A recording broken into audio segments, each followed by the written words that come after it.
Hey guys, it's Benji again, chilling in the car. You know what it is. So I got to pause, but I'm back. I'm back. We're chilling in the car. So guys, today it's a good day God has made.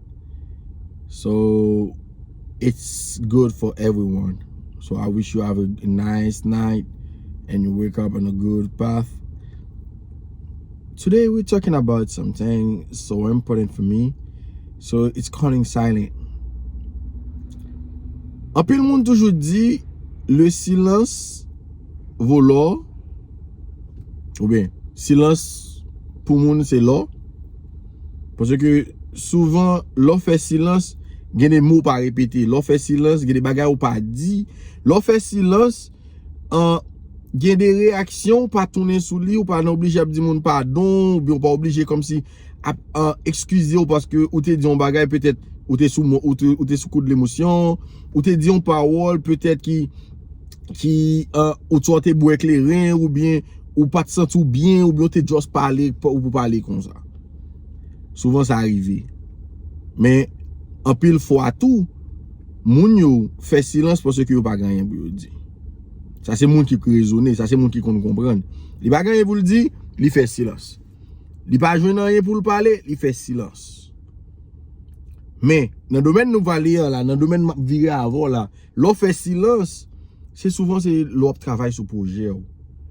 En pile faut une vision et puis ou même encore ou détruire sans pas rendre compte, ou une vision, un projet ou même encore ou détruire sans ou peut-être ou pas prêter attention avec ce qu'on fait. Ou just like lever et nous péter couille. Mais partenaire, bon Paul, mon projet m'a travailler sur lui là, mais qui s'allie, bye ou pas connait qui ça moun nan gen dans tête. Ou pas connait qui ça moun nan gen comme projet pour ou pas connait si gen moun qui comme si prétend yo remen, pendant ce temps yo pas jamais mon vrai. Gen moun qui prétend yo prêt pour yo faire tout ça vle, y a machin avant, y a bobourade, y a bodes, pendant ce temps yo you're just come see, me say Lali Boko Timno, so I'm gonna do it with her or I'm gonna do it with him. So I will try. But doesn't mean that person like need you. Doesn't mean that person is your friend. Doesn't mean that person like will fight with you. It's just because they just wanna play with you or they just wanna use you. Or you are like, hey, you are a pastime, you are a fun time again moment. So they're just gonna play with you. So what I want to say is stop talking about your project before you see what they do. Okay? So you gotta induce yourself to put your project on the word. Induce yourself pour mettre projet yo sous terre pour faire le réaliser. Pas qu'on qui soit gain pour faire qui plan, pas connait. Sauve les faire à faire. But in the meantime, silence. Keep your mouth shut. Okay? Keep it shut. Because talking about it, it's killing before its birth. It's killing before you give it birth. It's killing before the day do.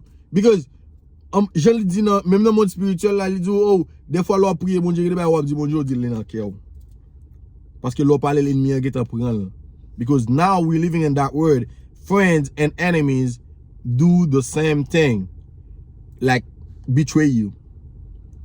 Friends and enemies doesn't want you to go so high or be so far or so like to be a fast forward.